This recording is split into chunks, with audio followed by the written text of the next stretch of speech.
Good morning students. आज हम लेंगे चैप्टर नंबर 11 में क्वेश्चन नंबर 15 वाले से, और इसमें से छोटे क्वेश्चन को भी आपको निकालने हैं जो 1 मार्क्स में एक एक नंबर में आ सकते हैं। क्वेश्चन नंबर 15 है ना, आपको पढ़ना है। त्रिभुज एबीसी की भुजा बीसी के मध्य बिंदु डी है। पहले हम क्या लेंगे, कोई त्रिभुज एबीसी लेंगे। क्वेश्चन को पढ़ते जाओ, डायग्राम इसी के अनुसार सेट करते जाओ। ये आ गया त्रिभुज एबीसी आपके पास, त्रिभुज एबीसी है हमारे पास। अब त्रिभुज एबीसी के भुजा बीसी का मध्य बिंदु, बीसी का मध्य बिंदु हमारे पास डी। ये मध्य बिंदु है तो ये दोनों भाग आपस में क्या हो जाएंगे, बराबर होंगे। और एक और डी से मिलाया हुआ भी है। और यदि एडी का समद्विभाजन करती हुई रेखा, ये एडी आ गई, और इस एडी का समद्विभाजन करती हुई रेखा बी से स्टार्ट हो रही है, करती हुई रेखा बी से इस प्रकार खींची जाएगी, भुजा बीडी को ई के ऊपर काटे। बी से स्टार्ट कर रहे हैं, इसको समद्विभाजन कर रही है, यानी ये दोनों भाग भी क्या है, यहाँ बराबर है आपके पास।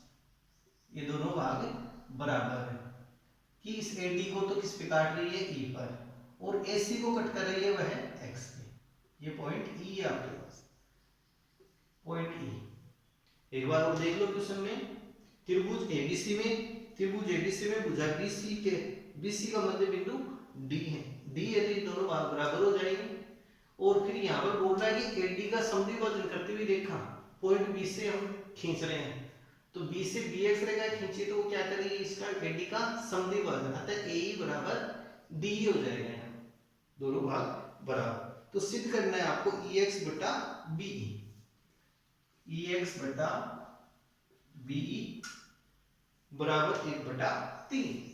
ये आपको सिद्ध करना है। देखो दिए हुए में क्या क्या शामिल है आपके पास, दिया हुआ है या दिया त्रिभुज एबीसी में, त्रिभुज कौन सा हम ले रहे हैं, एबीसी में, त्रिभुज एबीसी में डी भुजा बीसी का मध्य बिंदु, बीसी का मध्य बिंदु। अब डी भुजा बीसी का मध्य बिंदु, अतः बीडी के बराबर कौन सा पॉइंट आएगा, सीडी। अतः बीडी बराबर सीडी बराबर बीसी का हाफ, आधा कर देंगे, बीसी बटे 2 इसको लिख सकते हैं। और इसी प्रकार से ईबी क्या हो गया, एडी का मध्य बिंदु हो गया कि ये बीएक्स रेखा क्या कर रही है, एडी का समद्विभाजन कर रही है। बीएक्स रेखा एडी का समद्विभाजन कर रही है, अतः ई क्या होगा, एडी का मध्य बिंदु हो जाएगा। ई एडी का मध्य बिंदु, एडी का मध्य बिंदु, अतः यहां से क्या लिख सकते हैं, एई बराबर डीई बराबर एडी बटा 2। अब सेकंड पॉइंट प्रूव करने वाला है आपके पास। अब थर्ड पॉइंट हम लेते हैं इसमें रचना। अब रचना में आपको क्या करना है, इसके समांतर कोई रेखा खींचनी है, बीएक्स के समांतर डी से होते हुए हमने ये रेखा यहाँ पे ली है डीपी। तो यहाँ पर हम लिखेंगे डी से पी को, बिंदु डी से पी को, या बिंदु शब्द और डाल लो, बिंदु डी से पी को इस प्रकार मिलाया कि डीपी ये समांतर है किसके, बीएक्स। इस प्रकार मिलाया कि डीपी समांतर बीएक्स हो। डीपी किसके समांतर है, बीएक्स के। अब फोर्थ पॉइंट लेते हैं उपपत्ति का। अब इसमें हम आपको त्रिभुजों का चयन करना पड़ेगा। फर्स्ट त्रिभुज हम कौन सा लें जिसमें इन साइड का जो ये भुजाएं हैं इनका संबंध हो, कोई भी, जैसे इस भुजा का संबंध आ गया पहले में, तो AEX और AX के साथ ADP। AEX में देखो AE का और AD का संबंध आ गया, AEX में तो AE आ गया, ADP में आ गया AD का संबंध। तो इस संबंध के अनुसार हम आगे बढ़ेंगे। तो पहले हम त्रिभुज कौन सा ले रहे हैं, त्रिभुज AEX, और दूसरा त्रिभुज इसके साथ लेंगे ADP, दूसरा त्रिभुज लेंगे AD, और इन दोनों त्रिभुजों को हम समरूप दिखाएंगे।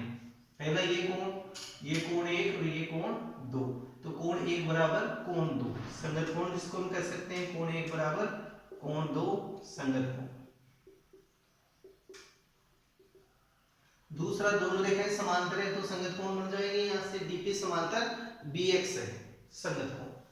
और दूसरा यहाँ से ये कोण, ये भी संगत आ जाएगा, 3 और 4, कोण 3 बराबर कोण 4 बराबर, इसका कारण भी क्या लिखेंगे, संगत कोण। और थर्ड वाला यहाँ पर एक कोण उभयनिष्ठ आ गया दोनों में, कोण ए और कोण ए, कोण ए बराबर उभयनिष्ठ कोण, उभयनिष्ठ कोण। अब यहाँ हम यानी कौन सा नियम यहाँ उपयोग में ले सकते हैं समरूपता का, तो कोण कोण कोण नियम यानी ए नियम से। तो किससे चलेंगे हम, ए नियम से। पहला त्रिभुज AEX समरूप त्रिभुज ADB के। अब समरूप त्रिभुजों की संगत भुजाएं समानुपाती होती है, तो इनकी भुजाओं को समानुपाती दिखाओ तो AE बटा AD आ जाएगा, AE बटा AD। और बराबर में कौन सी लेंगे इसकी, EX बटा DP, EX बटा DP संगत भुजाएं। अब यहां से इसके मान को हम चेंज कर सकते हैं। पहला मान देखो यहां से बदल सकते हैं हम, किसका, AE और AD का संबंध है, AE और AD का संबंध है, तो इस AE के बराबर में क्या लिख सकते हैं, AD बटे 2। ये आप यहाँ उपयोग में लीजिए कि AE के बराबर लिखेंगे AD बटा 2, तो AE के बराबर लिखेंगे AD बटा 2, ये हम यहाँ काम में लेंगे।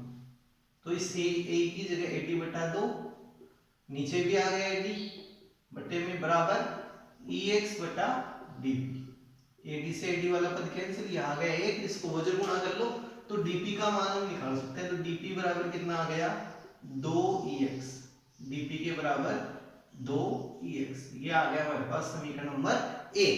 अब नेक्स्ट अब हमारे को त्रिभुज लेने हैं, दोबारा 2 त्रिभुज लेंगे, उनको इसी विधि के द्वारा समरूप दिखाएंगे। तो एक तो त्रिभुज ले लेते हैं DPC, जिसमें भुजा कौन सी आ रही है, CD आ रही है, और दूसरा त्रिभुज कौन सा लेंगे जिसमें भुजा BC आई, क्योंकि इन दोनों में ही संबंध है हमारे पास, BD में, CD में और BC में संबंध है। तो यहाँ से CD लेंगे, CD के साथ कौन से भुजा वाला लेंगे, BC भुजा वाला। तो एक तो त्रिभुज लेंगे हम DPC और दूसरा त्रिभुज लेंगे हम BXC, इसी के संगत नाम आपको उसको देना है BXC। यहां X है। DPC और BXC में भी देखो, पहले तो कोण कॉमन कोण देख लो, कोण C दोनों में उभयनिष्ठ है, दोनों में क्या है, उभयनिष्ठ है, कोण C बराबर कोण C, उभयनिष्ठ कोण, इसका रीजन हमने लिख दिया उभयनिष्ठ कोण। एंड सेकंड नंबर पे देखो यहाँ पर वही कोण B, ये कोण इसको 5 नंबर दे देते हैं, इसको 6 नंबर दे देते हैं। कोण 5 बराबर कोण 6 संगत कोण, कोण 5 बराबर कोण 6 संगत कोण। और कोण 7 और कोण 8, ये कोण 8, ये 4 और ये कोण 8, तो कोण 7 बराबर कोण 8, इसका रीजन भी क्या जाएगा, संगत कोण। अब यहाँ पर भी हम कौन सा नियम यूज करें, ए यानी कोण कोण कोण समरूपता नियम से। तो यहां पर हमने समरूपता नहीं लिखा, तो आपको यहां पर लिखना है ए समरूपता से, और इसके अंदर भी ए समरूपता से। समरूपता से त्रिभुज, पहला त्रिभुज हमारे पास DPC और ये समरूप त्रिभुज BXC की। समरूप त्रिभुजों की संगत भुजाएं समानुपाती होती है, तो इनकी संगत भुजाओं का अनुपात है DP के साथ किसका लेंगे, BX का, DP के साथ पूरी आ जाएगी BX, DP बटे BX। देखो ऊपर तो आपको इस त्रिभुज की भुजा लेनी है DP, और जस्ट नीचे इस त्रिभुज की भुजा लेनी है। समरूपता के इस नियम का ध्यान रखना है कि पहले जो किसकी लेनी है, पहले वाले त्रिभुज की, जो नेक्स्ट लेते हैं इस त्रिभुज की भुजा बड़े बांध कर लेंगे। बराबर में अब यहां से लेंगे CD, CD में और BC में संबंध है हमारे पास, CD में और BC में, तो CD बटा BC। अब यहां से आप चेंज करो दोनों को, इसका रीजन क्या आ गया, संगत भुजाएं। संगत भुजाएं समानुपाती होती है, तो यहाँ संगत भुजाएं लगा दिया। अब DP की जगह तो हम क्या लिख सकते हैं समीकरण 1 से, DP बराबर तो आपको लिखना है 2EX, वह सेकेंड है CD, तो CD की जगह क्या लिख सकते हैं BC बटे 2, BC बटे 2, ये मान आप यहाँ पे सेट कर दो। CD की जगह DP की जगह 2EX। नेक्स्ट देखो यानी कि ये वैल्यू हम पुटिंग करेंगे, DP equal to 2EX and CD equal to BC by 2, BC बटा 2 इसमें सेट करेंगे, वैल्यू यहाँ रखेंगे। अब नेक्स्ट देखो आगे, यानी DP इक्वल टू 2EX, ये 2EX हमने रख दिया DP की जगह, BX और बराबर में CD, तो CD की जगह क्या रखेंगे BC बटे 2 बटे में BC, तो BC से BC कैंसिल हो गया और यहाँ गया एक को इससे गुणा कर दो, तो 2 2 4 EX बराबर BX। अब यहाँ से BX को हम तोड़ेंगे, तो BX की जगह देखो चित्र से क्या लिख सकते हैं BE प्लस EX, चित्र के अनुसार, तो BX के बराबर हम रखेंगे BE प्लस EX, चित्र के अनुसार हम ये मान रखेंगे, तो BE प्लस EX बराबर 4EX। अब EX को भी इधर ले जाओ, तो BE के बराबर 4EX में से एक EX को घटा दो तो 3EX। अब यहां से इसका अनुपात बढ़ाएंगे, तो BE बटा EX बराबर 3 बटा 1, या फिर इसको क्या लिख सकते हैं, इसका व्युत्क्रम करके लिख दो, सिर्फ क्या करना है EX बटा BE, तो यहां से व्युत्क्रम करेंगे तभी हमारे पास EX आएगा, तो EX बटा BE बराबर 1 बटा 3, ये पॉइंट हमारे को सिद्ध करना था। तो इस प्रकार का क्वेश्चन आपके 6 मार्क्स के रूप में आएगा। अब हम नेक्स्ट ले रहे हैं प्रमेय 11.8। प्रमेय 11.8 है दो समरूप त्रिभुजों के क्षेत्रफलों का अनुपात, दो समरूप त्रिभुजों के क्षेत्रफलों का अनुपात उनकी संगत भुजाओं के वर्गों के अनुपात के समान होता है। तो देखो प्रमेय में आपको दिया हुआ है क्या है, दो समरूप त्रिभुज है, एक तो त्रिभुज है BC और एक त्रिभुज है हमारे पास PQ, दो समरूप त्रिभुज हो गए, दो समरूप त्रिभुजों के क्षेत्रफलों का अनुपात, इनके क्षेत्रफलों का अनुपात इनकी संगत भुजाओं के वर्गों के अनुपात के बराबर होता है, ये सिद्ध करना है। तो पहले नंबर पे आता है दिया हुआ है, क्वेश्चन में क्या दिया हुआ आपको, प्रमेय में दो समरूप त्रिभुज है, त्रिभुज है BC, समरूप है त्रिभुज PQR के, और हम जानते हैं कि समरूप त्रिभुजों की संगत भुजाएं समान अनुपात में होती है, वह संगत कोण इसके बराबर होते हैं, अतः संगत भुजाओं को समानुपाती लिखाओ, AB बटा AB के संगत PQ, BC के संगत है हमारे पास QR, और लास्ट है AC के संगत PR, संगत भुजाएं। अब इसके संगत कोण भी बराबर होंगे, तो कोणों के दो गुण ले लो, कोण B और कोण Q, या तो ये ले लो, कोण C के साथ कोण R को ले लो, ABC तो कोण A और कोण P भी बराबर है, B के साथ Q भी बराबर है, तो कोण B बराबर कोण Q व कोण C बराबर कोण R, इन दोनों में से किसी एक का आपको लेना है, क्योंकि आगे जाके इनका उपयोग होगा। तो कोण C बराबर कोण R संगत कोण। अब यहां सिद्ध हमारे को करना है कि दोनों त्रिभुजों के क्षेत्रफलों का अनुपात, दोनों त्रिभुजों के क्षेत्रफलों का अनुपात, यानी एरिया ABC का क्षेत्रफल बटे त्रिभुज PQR का क्षेत्रफल सिद्ध करना है, ये हमारे को सिद्ध करना है। सिद्ध करना एरिया यानी त्रिभुज ABC का क्षेत्रफल और त्रिभुज PQR का क्षेत्रफल बराबर किसके होगा, संगत भुजाओं के वर्गों के, तो AB बटा PQ का स्क्वायर, BC बटे QR का होल स्क्वायर, और बराबर AC बटे PR का होल स्क्वायर, ये हमारे को सिद्ध करना है। तो सबसे पहले देखो कि हम क्या करेंगे, यहाँ पर बस ये संबंध लेके आएंगे ए बी बटा पी क्यू का स्क्वायर, तो इसी के बराबर ये सारे, इसके स्क्वायर के बराबर इसको शो कर सकते हैं। तीसरा इसमें आती है रचना। तो रचना में कोई भी त्रिभुज है उसका क्षेत्रफल ज्ञात करने के लिए क्या चाहिए, आधार और ऊंचाई।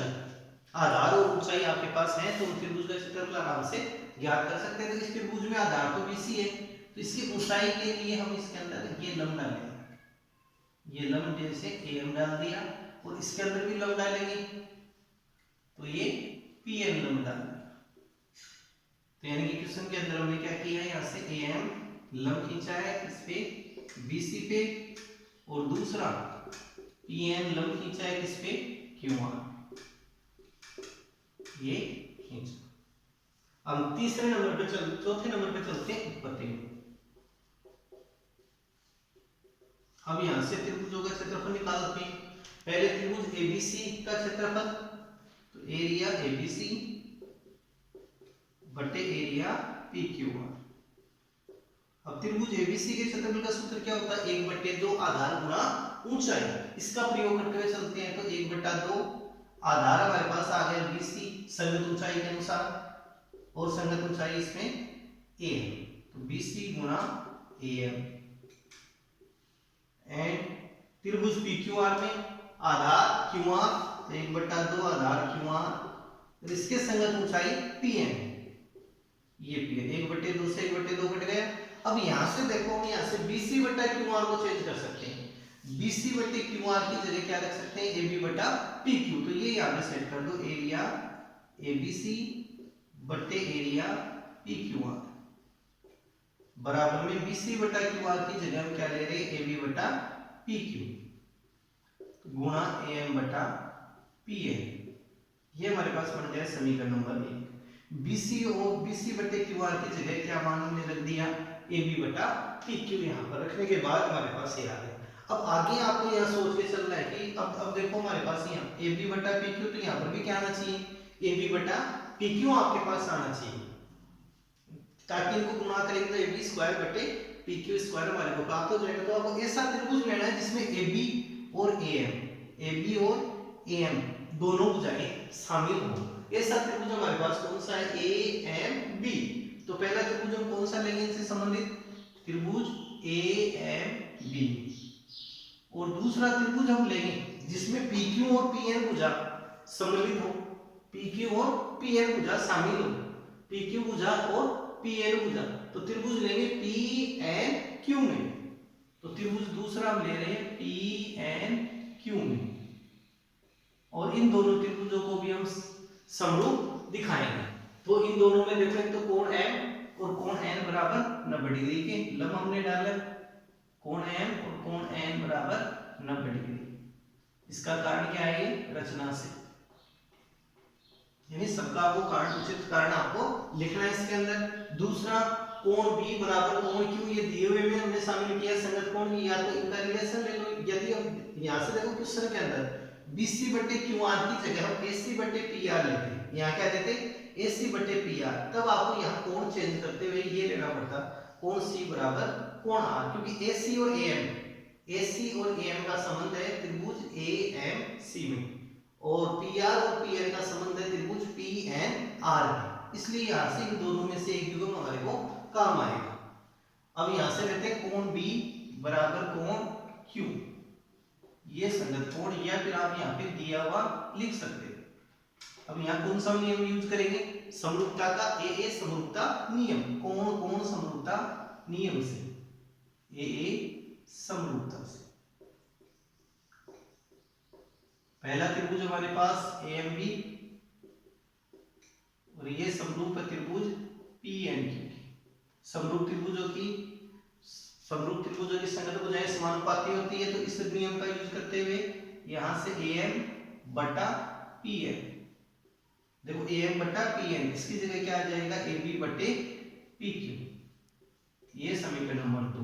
अब समीकरण 1 और 2 की तुलना कीजिए आप, यानी कि अब हमारे को लाना क्या है, AB स्क्वायर लाना है। तो समीकरण 1 में AM बटा PN की जगह ये मान हम रख सकते हैं AB बटा PQ, तो ये मान इसमें रख दो। तो यहाँ लिखेंगे समीकरण 1 और 2 से, समीकरण 1 व 2 से। समीकरण 1 और 2 से त्रिभुज एबीसी बट्टे त्रिभुज पीक्यूआर बराबर, यहां से था AB बटा PQ और गुणा, अब इसके अंदर इसका मान बदल दो AM बटा PN, तो AM बटा PN की जगह क्या रखेंगे AB बटा PQ और अब इनको गुणा करेंगे AB को, तो क्या बन गया AB स्क्वायर बटे PQ स्क्वायर, तो एरिया ABC बटे एरिया PQR। और अब देखो आगे देखते हैं AB बटा PQ किसके समानुपाती है, AB बटा PQ समानुपाती है BC बटा QR और AC बटे QR के, तो आगे और इसको दिखा सकते हैं हम BC बटे QR का होल स्क्वायर, इस पे स्क्वायर है तो इस पे भी स्क्वायर बराबर में AC बटे PR का होल स्क्वायर, और यही हमारे को इसमें सिद्ध करना था। इस प्रमेय की आपको प्रैक्टिस करनी है घर पे। अब नेक्स्ट हम प्रमेय लेते हैं पाइथागोरस से प्रमेय। पाइथागोरस प्रमेय देखो कि किसी समकोण त्रिभुज में कर्ण का वर्ग शेष दो भुजाओं के वर्गों के योगफल के बराबर होता है। तो ये है पाइथागोरस प्रमेय कि किसी भी समकोण त्रिभुज में कर्ण का वर्ग शेष दो भुजाओं के वर्गों के अनुपात के बराबर होता है। अब प्रमेय नेक्स्ट 11.9 प्रमेय, तो ये पाइथागोरस प्रमेय। तो इस प्रमेय में देखो किसी समकोण त्रिभुज में आपको क्या दिया जाएगा, किसी समकोण त्रिभुज में कर्ण का वर्ग शेष दो भुजाओं के वर्गों के योगफल के बराबर होता है। ये पॉइंट सिद्ध करना पड़ेगा इसमें। तो सबसे पहले हम क्या करेंगे, इसके अंदर समकोण त्रिभुज हम यहां से ले लेते हैं। ये समकोण त्रिभुज हमारे पास, त्रिभुज का नामकरण करते हैं ABC, कोण B इसका समकोण है, कोण B समकोण हो गया। इसमें पहले नंबर पे दिया हुआ है, आपको दिया है त्रिभुज ABC में कोण B बराबर 90 डिग्री समकोण है, बस यही पॉइंट दिया हुआ है। फालतू में कुछ फालतू चीजें नहीं लिखनी इसमें, फालतू बकवास नहीं लिखनी है, केवल जो रिलेटेड है वही पॉइंट आपको लिखने हैं, short and sweet. Second point हम यहां लिखेंगे सिद्ध करना है कर्ण का वर्ग। अब कर्ण इसमें कौन सा होता है, 90 डिग्री के सामने वाली भुजा को हम क्या बोलते हैं, कर्ण कहते हैं। तो 90 का कोण ये B, इसके ठीक सामने की भुजा कौन सी आ गई आपके पास, AC, तो AC को क्या कहेंगे यहाँ, कर्ण।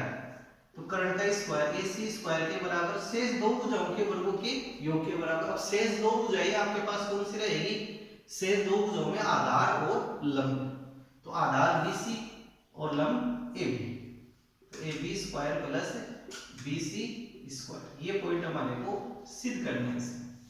थर्ड पॉइंट है रचना। तो रचना में हम क्या करेंगे, शीर्ष B से कर्ण AC पे लंब डाल देंगे BB, शीर्ष B से यानी BD लंब खींचा, किस पे, AC पर खींचा, यानी BD लंब खींचा हमने AC पर। अब फोर्थ पॉइंट आता है इसके ऊपर, फोर्थ पॉइंट आएगा ऊपर। तो देखो अब आपको दो दो त्रिभुजों का युग्म बना के चलना है। पहले नंबर पे तो ये लेंगे त्रिभुज ADB, कौन सा त्रिभुज हम लेंगे, ADB, और इस ADB के साथ पूरा त्रिभुज आपको लेना है ABC, और इन दोनों को समरूप पहले दिखाएंगे। ABC समरूप दिखाए तो देखो यहाँ पर एक एक कोण तो दोनों में कॉमन आ रहा है। कोण कौन सा है यहाँ, कोण A दोनों में कॉमन आ गया, कोण A कंप्लीट आ रहा है इसमें भी। तो कोण A बराबर कोण, कोण को क्या बोलते हैं हिंदी में, उभयनिष्ठ या सार्वनिष्ठ, उभयनिष्ठ कोण। और दूसरा कोण दोनों में एक 90 डिग्री का बन रहा है, समकोण त्रिभुज है। BD लंब है AC पे, तो कोण B यहाँ पे 90 का, कोण D 90 का, और इसके अंदर त्रिभुज ABC में दिया हुआ है आपको कोण B 90 का बराबर 90 डिग्री। तो यहाँ पर AA समरूपता नियम से, यानी कोण समरूपता नियम से, यानी AA समरूपता नियम से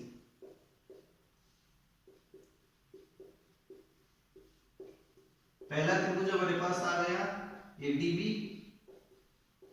और ये समरूप है त्रिभुज एबीसी। अब समरूप त्रिभुजों की संगत भुजाएं समान अनुपाती होती हैं, तो यहां से लेंगे संगत भुजाओं का अनुपात, संगत भुजा।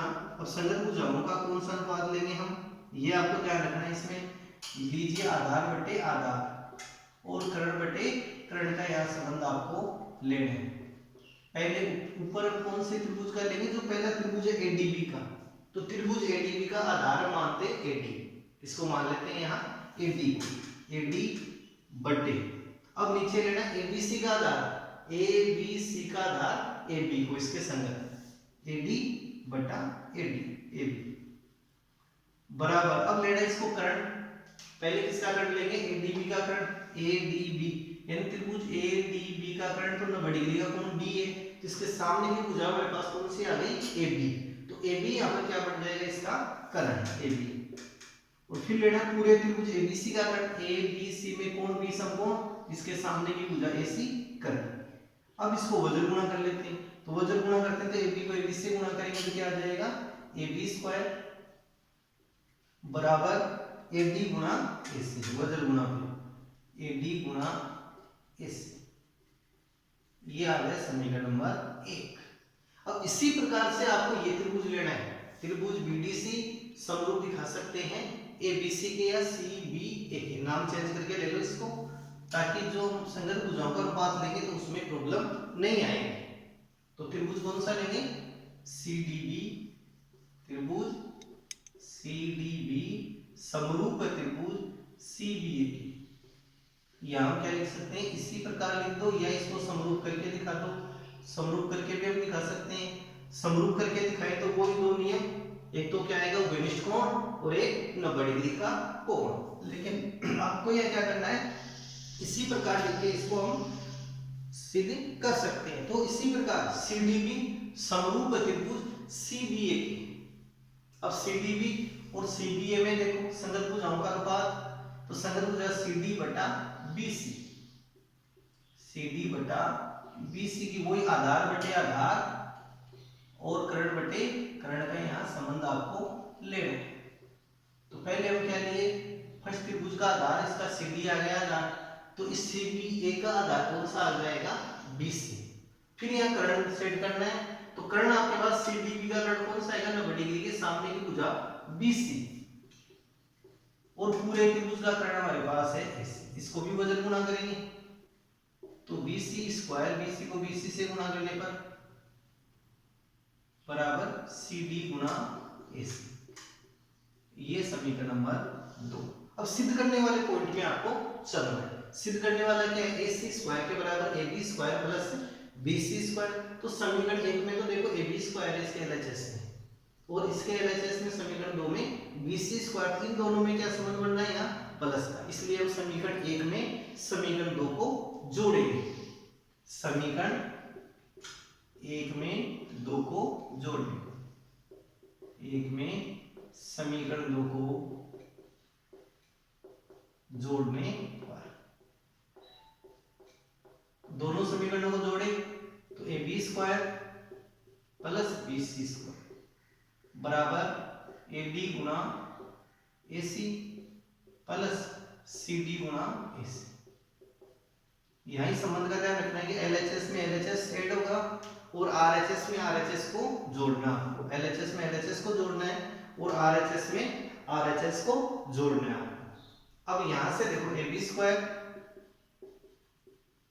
प्लस बी सी स्क्वायर बराबर, इनमें से कॉमन लेते हैं तो कॉमन क्या आ जाएगा, ए सी, ए सी दोनों पदों में है तो ए सी, यहां से क्या बन गया A D plus C D. अब चित्र के अनुसार A D plus C D को जोड़ने पर क्या बनेगा, ये देखो चित्र में चलते हैं, A D plus C D, तो ए डी भुजा में किसको जोड़े, सी डी भुजा को, तो पूरी भुजा कौन सी प्राप्त हो जाएगी आपको, ए सी, तो यहाँ पर कौन सी भुजा आएगी, ए सी, तो A D plus C D की जगह हम क्या रखेंगे, ए सी, तो A B square plus B C square बराबर ए सी गुणा ए सी। अब ए सी को ए सी से गुणा करेंगे तो A C square A B square plus B C square, या फिर क्या लगा के इसको चेंज कर सकते हैं, जो सिद्ध करना है उसी की तरह अनुरूप इसको लिख दो। ए सी स्क्वायर के बराबर A B square plus B C square ये एच इति सी टर्म। अब नेक्स्ट हम लेते हैं एग्जांपल नंबर 11, जो 11.4 से ठीक पहले आपको इंपोर्टेंट, इसमें से छोटे क्वेश्चन भी आपको निकाल के देखने हैं। एक त्रिभुज एबीसी, समकोण त्रिभुज एबीसी आपके पास। अब देखो जो एग्जांपल नंबर 11 है, 2-3 साल पहले बोर्ड में आया था, तो इसका डायग्राम नहीं दिया था, तो डायग्राम आप खुद को बनाना है, क्वेश्चन को पढ़ते जाओ, उसके अनुसार डायग्राम बनाते जाओ। त्रिभुज एबीसी एक समकोण त्रिभुज है, तो सबसे पहले हम क्या बनाएंगे, त्रिभुज एबीसी बनाएंगे, और ये क्या बन गया, समकोण त्रिभुज एबीसी, समकोण त्रिभुज एबीसी में ये समकोण त्रिभुज हमारे पास एबीसी। अब इसको नेक्स्ट पढ़ो, क्वेश्चन को आगे, त्रिभुज एबीसी समकोण हो गया, इसका कोण बी समकोण, ये कोण बी समकोण है। माना कि डी और ई क्रम से ए बी और बी सी पर स्थित दो बिंदु हैं। डी तो किस पे स्थित है, ए बी पर, यहाँ पर डी दिखा दिया, और ई किस पे स्थित है, बी सी पर स्थित दो बिंदु है। सिद्ध कीजिए कि सिद्ध करने वाला पॉइंट है A square plus C D square, A square plus C D square, A C square plus D square. अब इसके अनुसार इनको हम लाइनों को मिलाएंगे, ए स्क्वायर तो ए को ई से मिलाएंगे तभी आएगा ए स्क्वायर, सी डी सी को डी से मिला दो, और ए सी स्क्वायर अपने आप में मिला हुआ डी, तो डी को ई से मिला तो डी स्क्वायर। तो इस प्रकार से ये डायग्राम कंप्लीट हो जाता है। देखो ए ई है तो ए को ई से मिलाया, सी डी है सी को डी से मिलाया, ए सी पहले से मिला हुआ था पूरे त्रिभुज में है, और डी स्क्वायर तो डी को ई से मिला दिया। अब हम यहाँ चलेंगे इनके, यानी इन सबको कर्ण के रूप में ये सारे ए स्क्वायर, ए कर्ण हो गया त्रिभुज एबीसी, तो हम यहाँ पे किस त्रिभुज में चलेंगे, पहले ए बी ई में। देखो ए ई स्क्वायर यानी ए ई किस त्रिभुज का कर्ण है, तो ये त्रिभुज आएगा ए बी ई का, तो आपको पहले चलना है त्रिभुज ए बी ई में। त्रिभुज ए बी ई में कोण बी हमारे पास कितना है, 90 डिग्री। तो इसके अंदर हम क्या लिखेंगे, पाइथागोरस प्रमेय से, पाइथागोरस से प्रमेय से, पाइथागोरस प्रमेय से कर्ण इसका कौन सा बन गया आपके पास, ए, तो ए स्क्वायर के बराबर आधार B square plus A B square, इसके अनुसार इसको सेट कर लिया, समीकरण नंबर 1। अब दूसरा चलना है सी डी स्क्वायर, तो सी डी किस त्रिभुज का कर्ण है, ये लो आप, तो सी डी कौन से त्रिभुज का कर्ण है, डी बी सी का, तो त्रिभुज डी बी सी में चलते हैं, डी बी सी में, इसमें भी कोण बी ना बराबर ही बन रहा है, समकोण त्रिभुज का इसमें प्रयोग करना है, और आगे क्या लिखेंगे, पाइथागोरस से प्रमेय से।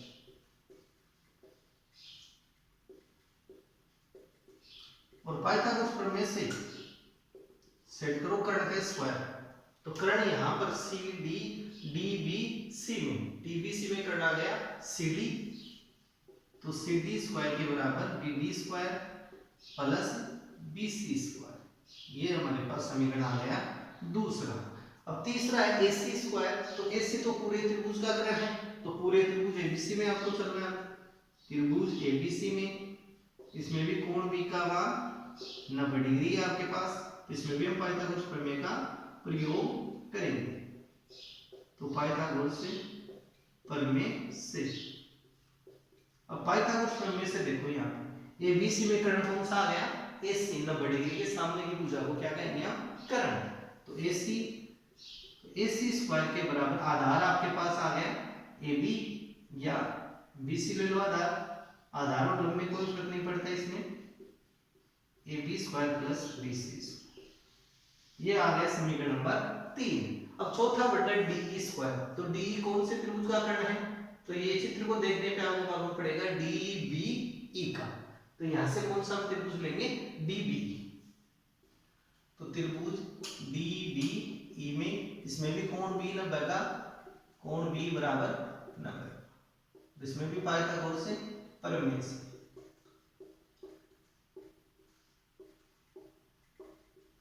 और पाइथागोरस प्रमेय से इसमें पाइथागोरस प्रमेय का प्रयोग कर दो, तो कर्ण यहां से कौन सा बन गया इसका, D,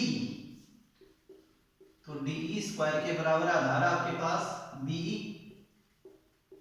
plus B T square. ये आ गया समीकरण नंबर 4। अब यहाँ पर सिद्ध करने वाले पॉइंट को देखो, ये सिद्ध करने वाला पॉइंट हमारे पास, तो A square plus C D square में संबंध है प्लस का।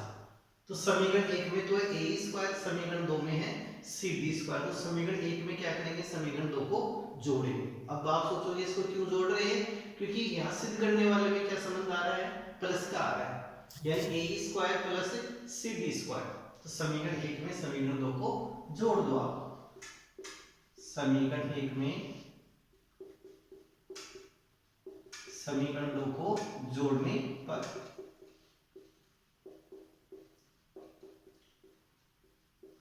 अब यहाँ आपको ध्यान रखना है कि LHS में LHS को जोड़ेंगे और RHS में RHS को जोड़ेंगे। LHS में किसको जोड़ना है, LHS को, RHS में RHS को आपको जोड़ना है। तो समीकरण 1 की आपको लेनी LHS, वो क्या है, ए स्क्वायर, ये आपको जुड़ेगा ए स्क्वायर। समीकरण 2 की भी LHS सी डी स्क्वायर। अब इनकी लेनी है RHS में RHS, तो ये RHS है B square plus A B square. समीकरण 2 की RHS है B D square plus B C square, B D square plus B C square. ये तो साथ साथ चलेंगे, या लगा दो A square plus C D square. अब इनको पुनर्व्यवस्थित करके लिखेंगे समीकरण 3 और 4 की तरह। समीकरण 3 की तरह तो ए बी स्क्वायर और बी सी स्क्वायर को पहले आप लिखो, A B square plus B C square को पास पास लिख देंगे। A B square plus B C square plus का ही संबंध है, इनमें जोड़ गए, कोई फर्क नहीं पड़ेगा, पुनर्व्यवस्थित कर रहे हैं। और समीकरण 4 की तरह बी स्क्वायर और बी डी स्क्वायर, ये पता है आपको उपलब्ध है, B square plus B D square. एक बार और देख लो, इसको A square plus C D square के बराबर था B square plus A B square B D square plus B C square. अब देखो ये 4 पद है इधर, चारों के चारों प्लस में। अब इन चारों को हम क्या करेंगे, एक सही क्रम में व्यवस्थित करेंगे, यानी समीकरण 3 की तरह करना है। 3 में देखो LHS A B square plus B C square, क्योंकि आगे हमारे को क्या लेके आना है, ए सी स्क्वायर। तो इसको सही क्रम में लिखेंगे, तो ए बी स्क्वायर और बी सी स्क्वायर को पास पास हमने लिख दिया। बाकी जो बच गया वो समीकरण 4 के अनुसार लिखो, तो B square plus B D square. अब यहाँ पर हम समीकरण 3 व 4 का प्रयोग करेंगे, समीकरण 3 व समीकरण 4 से। समीकरण 3 से इसके मान को बदलेंगे, A B square plus B C square की जगह क्या रख सकते हैं हम, ए सी स्क्वायर। तो ये पद तो इसके साथ चलेगा, LHS तो A square plus C D square, A B square plus B C square को मिलाकर क्या कहेंगे हम, ए सी स्क्वायर। समीकरण 3 से ए सी स्क्वायर। और समीकरण 4 से B square plus B D square, B square plus B D square को मिलाकर क्या बोलेंगे, डी स्क्वायर। ये आ जाएगा डी स्क्वायर, और यही हमारे को सिद्ध करना था इसमें। तो आगे एच पी और ए टी सिद्ध। अब देखो इस चैप्टर में से 3 नंबर के भी क्वेश्चन आ सकते हैं, 6 के भी आ सकते हैं, और 1-1 नंबर में भी शामिल हो सकते हैं। तो आपको इसी यानी कि इन्हीं प्रमेय का प्रयोग करते हुए आगे जो 11.4 है उसको भी निकालना है। छोटे क्वेश्चन है उनको भी देखना है, 11.1 में भी, 11.2 में भी ये छोटे क्वेश्चन। तो जो यहाँ पर इम्पोर्टेंट हमको लग रहा है, हमने केवल वो क्वेश्चन आपको बताए हैं, खुद भी आप थोड़ा वो प्रैक्टिस कीजिए।